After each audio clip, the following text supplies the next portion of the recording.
एक बार की बात है, हीरा अपने दोस्त के साथ देर रात घर लौट रहा होता है। तभी रास्ते में एक बरगद का पेड़ आता है। उस पेड़ के नीचे एक 100 रुपए का नोट पड़ा होता है। उसे देखकर हीरा खुश हो जाता है। अरे वाह वाह वाह, आज तो लॉटरी लग गई। रामू भाई वो देखो 100 रुपए का नोट। फिर हीरा वो पैसे उठा लेता है। तभी उन्हें पेड़ में से अजीब सी आवाज आती है। फिर वो जैसे ही ऊपर की ओर देखता है तो उन्हें पेड़ पर एक 2000 का नोट लगा हुआ दिखाई देता है। अरे रामू वो देख, इस पेड़ पर तो 2000 का नोट लगा हुआ है। मुझे तो यकीन ही नहीं होता भाई। भाई क्या पता ये पेड़ सच में पैसे देने वाला पेड़ हो। एक काम करो, तुम जल्दी से पेड़ पर चढ़ जाओ और वो नोट तोड़ कर ले आओ। फिर वो 2000 का नोट तोड़ने के लिए पेड़ पर चढ़ जाता है और कुछ ही देर में वो नोट तोड़ लेता है। रामू भाई ये नोट तो बिल्कुल असली है। अरे वाह वाह वाह, आज तो मजा ही आ गया। चलो भाई अब जल्दी से नीचे आ जाओ, कहीं कोई हमें नोट तोड़ते हुए ना देख ले। अब तो हम पार्टी करेंगे। अरे हीरा भाई कहाँ रह गए? जल्दी नीचे आओ, कोई हमें देख ना ले। अरे हीरा भाई कहाँ रह गए? नीचे क्यों नहीं उतर रहे? कहीं तुम अकेले ही इन 2000 रुपयों को हजम तो नहीं करना चाहते भाई? तभी हीरा के चीखने की आवाज आती है।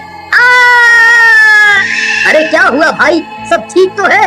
अरे यार क्या करूं, ये तो दिखाई भी नहीं दे रहा। अरे भाई तुम ठीक तो हो? क्या करूं? हाँ, मुझे ही ऊपर जाकर देखना होगा कि आखिर माजरा क्या है। फिर रामू भी पेड़ पर चढ़ने लगता है। तभी पेड़ से किसी के गुर्राने की आवाज आती है। रामू वहीं रुक जाता है। आई मम्मी, ये कैसी आवाज है? अरे कमबख्त हीरा, ये कैसी डरावनी आवाजें निकाल रहा है। मुझे पता है तू अकेला ही इन 2000 रुपयों को हजम करना चाहता है। आई मम्मी, कौन है भाई? अरे हीरा तेरा नाश मिटे कमबख्त, तुझे क्या लगता है तू मुझे यूँ डरा कर 2000 रुपए हजम कर जाएगा? मैं अपने हिस्से के पैसे नहीं छोड़ूंगा। हाँ। फिर डर के मारे रामू वहाँ से भाग जाता है। अरे मर गया रे, भागो रे। सुबह होने पर रामू सीधा हीरा के घर हिस्से के पैसे लेने पहुँच जाता है। ए हीरा दरवाजा खोल, मैं अपने हिस्से के पैसे लेने आ गया। चल जल्दी मेरे पैसे निकाल। फिर हीरा की पत्नी दरवाजा खोलती है। रामू भैया आप, अच्छा हुआ आप आ गए। ये कल रात से घर पर नहीं लौटे, मुझे बहुत फिक्र हो रही है। आप कुछ कीजिए ना। कहीं ये कमबख्त सारे पैसे लुटाने के लिए शहर तो नहीं निकल गया? नहीं, हीरा एक नंबर का कंजूस है। वो इतने पैसे खर्च करने वालों में से नहीं है। जरूर कुछ गड़बड़ है। राधा बहन चलो मेरे साथ।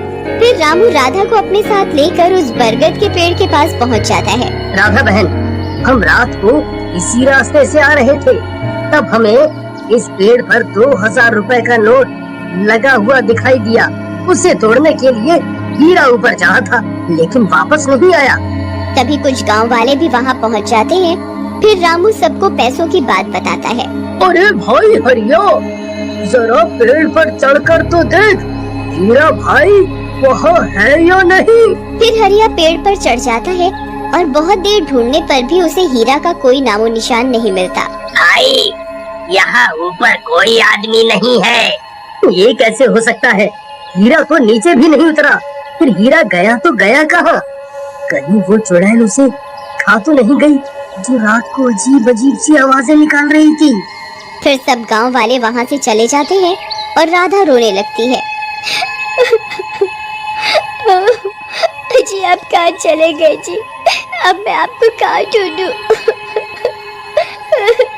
तुम रो नहीं बहन, हीरा जरूर मिल जाएगा। हम रात होने पर यहाँ दोबारा आएंगे। फिर वे दोनों भी वहाँ से चले जाते हैं।